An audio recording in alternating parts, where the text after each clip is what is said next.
We want to break a few hearts to win the trophy. হ্যাঁ, বক্তার নাম New Zealand অধিনায়ক মিচ স্যান্টনার। আপনারা সবাই জানেন 24 ঘন্টা পর এখানেই এই নরেন্দ্র মোদী স্টেডিয়ামেই কিন্তু মহারণ টি-20 বিশ্বকাপের ফাইনালে মুখোমুখি হবে ভারত এবং নিউজিল্যান্ড। কিন্তু তার আগে নিউজিল্যান্ড অধিনায়কের এই বক্তব্য ডেফিনেটলি কিন্তু ভারতীয় দলকে চিন্তায় রাখবে, বিকজ নিউজিল্যান্ড দলটা এমনই না, এদের কোনো স্টার নেই, কিন্তু when it comes to performance তারা দেখিয়ে দিয়েছে আগের ম্যাচে সাউথ আফ্রিকার বিরুদ্ধে what dominating performance it was in the first semifinal at Eden Gardens. তো নমস্কার দর্শক বন্ধুরা, রেপ স্পোর্টস বাংলায় আপনাদের সবাইকে স্বাগত। এই মুহূর্তে আমি এবং আমার সিনিয়র কলিগ শ্রমিক চক্রবর্তী দুজনেই এই মুহূর্তে আমরা আছি নরেন্দ্র মোদী স্টেডিয়ামের ঠিক বাইরে, এবং আমরা অবশ্যই কথা বলবো নিউজিল্যান্ডের প্র্যাকটিস, তাদের প্লেইং 11 কী হবে, এবং সর্বোপরি মিচ স্যান্টনার প্রেস কনফারেন্সে কি বললেন। শ্রমিকদা, প্রথমেই তোমার কাছে আসবো। What a comment from the New Zealand captain যে আমরা চাই বা ট্রফি জিততে গেলে আমাদের কিছু হৃদয়কে ভাঙতে হবে, মানে এই কমেন্টটাকে নিয়ে কি সে তো তাই। একদমই ঠিক কথা, কারণ নিউজিল্যান্ড যদি কালকে ট্রফিটা জেতে আপসেট হয়, তাহলে মানে 1 বিলিয়ন ভারতীয় ফ্যান্সের হৃদয়টা মানে they will break 1 billion hearts. তো অবশ্যই বুঝতে পারছো। এবং আরেকটা কথা খুব ইম্পর্টেন্ট, খুব ইন্টারেস্টিং, যখন তাকে প্রশ্ন করা হলো মিচ স্যান্টনারকে যে 1,30,000 দর্শক, তার ইন্ডিয়ার হোম ফ্যান্স থাকবে, ইন্ডিয়া হোম সাপোর্টটা পাবে একটা ওয়ার্ল্ড কাপ ফাইনাল, সেটা কতটা আপনাদের ওপর প্রেশার। উনি কিন্তু তাতে বললেন যে দেখুন, প্রেশার আমাদের ওপর নেই, প্রেশারটা ভারতের ওপরেই থাকবে, দেশের মাটিতে বিশ্বকাপ জেতার প্রেশারটা ভারতের ওপরেই থাকবে। অতএব এটা হচ্ছে দেবাশিস, এটা হচ্ছে মাইন্ড গেমস। ফাইনালের আগে এই মাইন্ড গেমসটা হবেই। মিচেল স্যান্টনার শুরু করেছেন, একটু বাদে সূর্যকুমার যাদব আসবেন, তখন দেখা যাক উনি আবার কি মাইন্ড গেমস খেলেন। তবে আমরা আসার সময়ও দেখলাম, দেখো মানে এখন আর 24 ঘন্টা দেরি আছে তোমার এই ফাইনালটা হতে, কিন্তু এখনই যা বিল্ড আপ, বাইরে ভেন্ডার্সরা শার্টস বিক্রি করছে, সমস্ত কিছু, এবং লোকের ভিড়, টিকিট নেই, টিকিটসের হাহাকার, হোটেলের যে ট্যারিফ সেটা এক ধাক্কায় ট্রিপল হয়ে গেছে, সব মিলিয়ে হ্যাঁ, এই যে একটা অদ্ভুত অ্যাটমসফিয়ার, এইটা সত্যি সত্যি ফাইনাল বলে কিন্তু এবার মনে হচ্ছে। এক্স্যাক্টলি, এবং অবশ্যই আপনারা জানেন যে কালকে 1 লাখেরও বেশি কিন্তু লোক কিন্তু থাকবে নরেন্দ্র মোদী স্টেডিয়ামে ভারতের জয় দেখার জন্য। মানে অবশ্যই it will be literally a sea of blue. Samita, এরপরে আগে আমরা মিচ স্যান্টনারের সাংবাদিক সম্মেলন, তুমি দুটো পয়েন্ট আমরা বিশ্লেষণ করলে, অবশ্যই আরও একটা প্রশ্ন, দুটো বিষয় নিয়ে প্রশ্ন করা হয়েছিল, এবং দুজনেই একজনের ফর্মের শীর্ষে আছে জসপ্রীত বুমরা নিয়ে, আরেকজন অবশ্যই যেটা তোমার প্রশ্ন ছিল পার্টিকুলারলি বরুণ চক্রবর্তী নিয়ে, he is under a lot of pressure. তো সুতরাং এটা কি তোমাদের কি মনে হয় যে একটু অ্যাডভান্টেজিয়াস পজিশনে রাখবে? প্রথমে তোমার প্রশ্নটায় আসি। তুমি যখন বরুণকে বললে, তো অবশ্যই নিউজিল্যান্ড অধিনায়ক কিন্তু বললেন আমরা কিন্তু মাসখানেক আগেই কিন্তু বরুণকে আমরা বাইল্যাটারাল সিরিজে খুব সুন্দর খেলেছিলাম। তুমি কিভাবে দেখছো? Is it going to be a mind game against Varun, নাকি ইন্ডিয়া বরুণকে বাদ দিয়ে অন্য কাউকে খেলাবে? দেখো, ইন্ডিয়াকে কিন্তু ভাবতে হবে যে বরুণকেই রাখবো না কুলদীপ যাদব। একটা কথা আমাদের মাথায় রাখতে হবে, যে কুলদীপ যাদবের মতো একজন ওয়ার্ল্ড ক্লাস অপারেটর কিন্তু ডাগ আউটে বসে আছে, এই নয় যে ইন্ডিয়ার কোনো অপশন নেই। বরুণের যে প্রবলেম সেটা হচ্ছে, বরুণ মানে he has lost his length, problem এটাই। এটা যে কোনো বোলারের হতে পারে এই সমস্ত, জানো তো, এই যখন এই ধরনের ইস্যুস হয়, বেস্ট থিং হচ্ছে অফ সিজনে নেটসে, সেই সুযোগটা এখানে নেই। হ্যাঁ, তুমি যতই প্র্যাকটিস করো, গেম সিচুয়েশনে, ম্যাচ সিমুলেশনে বা ম্যাচ সিচুয়েশনটা সম্পূর্ণ আলাদা। এখন দেখো, বরুণ ডেভিড মিলার মানে সাউথ আফ্রিকার গেম ম্যাচটার থেকে মানে ওই ম্যাচটাতে ডেভিড মিলার যেভাবে বরুণকে খেলেন, তারপর থেকে এই যে মানে লুজিং দ্য লেন্থ, এই ব্যাপারটা হচ্ছে। আমার বিশেষ কনসার্ন হচ্ছে লাস্ট ম্যাচে উনি 4 ওভারে 64 রান দিয়েছেন, ওরকম একটা পাটা পিছে হয়তো দিতে পারেন, কিন্তু সেটা বড় কথা নয়। জেকব বেথেল যেভাবে বরুণকে খেললেন, মানে he was toying with his bowling. Jacob Bethell একটা টাইমে হি was toying with Barun's bowling. তো এটা না, যে কোনো প্লেয়ারের কনফিডেন্স লুজ করার জন্য, যে কোনো বোলারের কনফিডেন্স লুজ করার জন্য, অনেকদিন পেছনে যদি ফিরে যাও, একটা ওয়ানডে ম্যাচে তোমার মনে আছে নিশ্চয়ই, ইশান্ত শর্মা 10 ওভারে বোধহয় 97-98 এরকম একটা রান দিয়েছিল, এবং আমুল সেটা নিয়ে একটা অ্যাডও করেছিল। হ্যাঁ, সেইটার পরে তুমি ঈশান্তকে জিজ্ঞেস করবে যে কি পরিমাণ মেন্টাল একটা অ্যাগনির মধ্যে দিয়ে কতদিন ধরে তাকে যেতে হয়েছিল।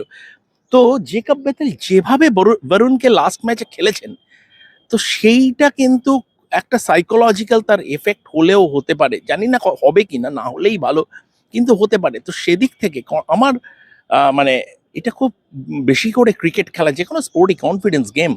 তো সেই কনফিডেন্সটা যদি বরুণ হারিয়ে ফেলেন, আমার মনে হয় ভারতীয় দলের একটু এবং যেখানে হেড কোচ গৌতম গম্ভীর বলছেন আমি ডেটা ড্রিভেন নই, আমি ইনস্টিংক্ট দিয়ে যেতে ভালোবাসি, তো কুলদীপের মতো যখন একটা অপশন রয়েছে, তো সেটা আমার মতে ভারতের ভাবা উচিত।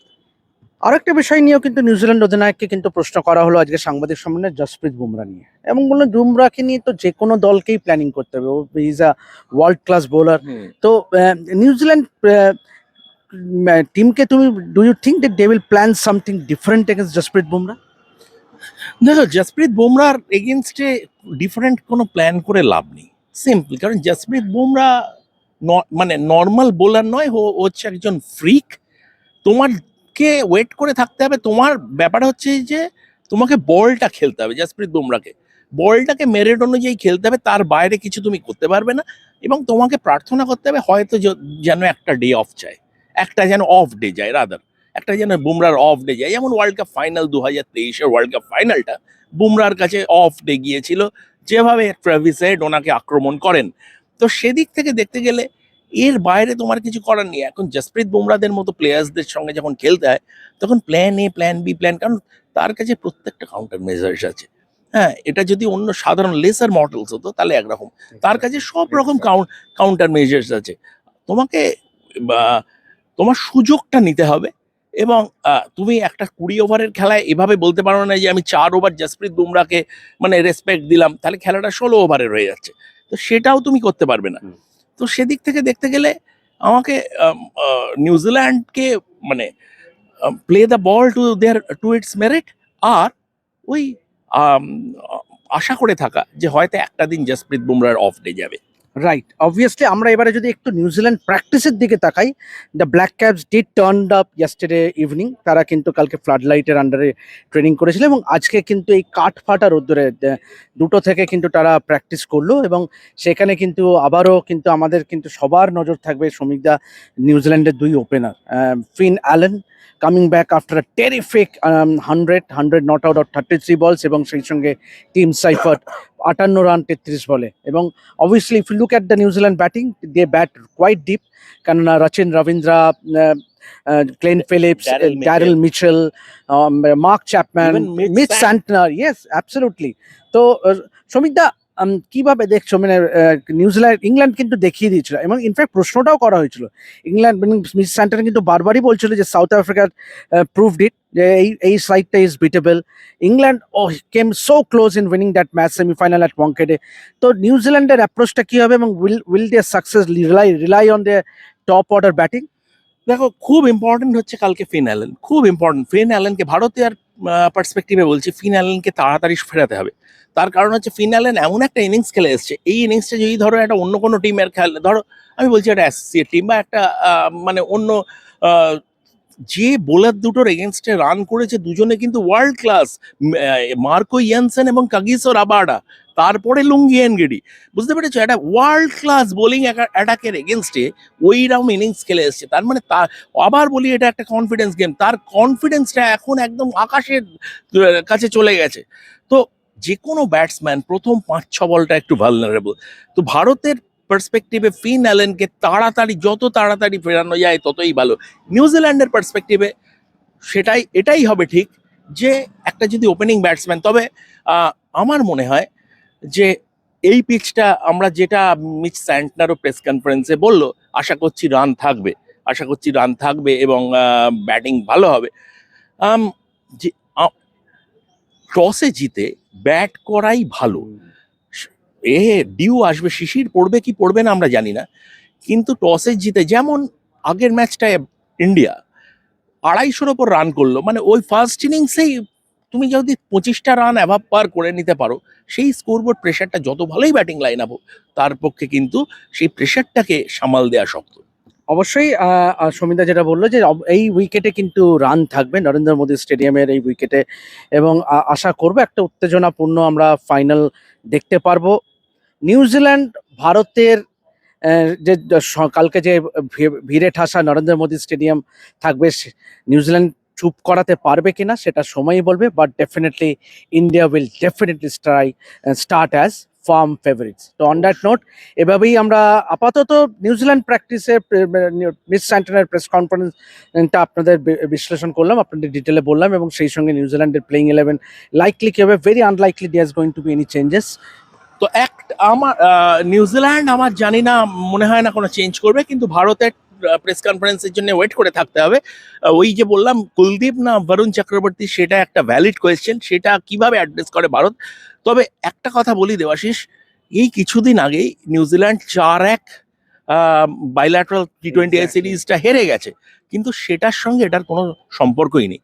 এটা কিন্তু একদম অন্য খেলা। এক্স্যাক্টলি, কারণ এই কারণেই আমি শ্রমিকদের সঙ্গে একদম 200% একমত যে সেই সিরিজটাই কিন্তু না ছিল লকি ফার্গুসন, না ছিল জিমি মিনিসাম, তো অনেক অনেক প্লেয়ার ছিল না, কিন্তু but obviously now that the Kiwis are in the final, don't count them out. মানে তুমি কিন্তু if you are counting them out at your own peril. তো আশা করব ভারতীয় দল, সূর্যকুমারের নেতৃত্বে ভারতীয় দল একটা যে মোমেন্টামটা নিয়ে লাস্ট কয়েকটা ম্যাচে খেলেছে, সেই মোমেন্টামই ধরে রেখে ডিফেন্ড করবে টি-20 ওয়ার্ল্ড কাপ টাইটেল, যেটা 2024-এ জিতেছিল বার্বাডোসে। তো এখন এ পর্যন্তই, এভাবেই দেখতে থাকুন রেপ স্পোর্টস বাংলা, এবং অবশ্যই আমরা ফের আপনাদের সামনে উপস্থিত হব with the India practice details, এবং সূর্যকুমার যাদব প্রেস কনফারেন্সে কি বললো। এখন এ পর্যন্তই, দেখতে থাকুন রেপ স্পোর্টস বাংলা।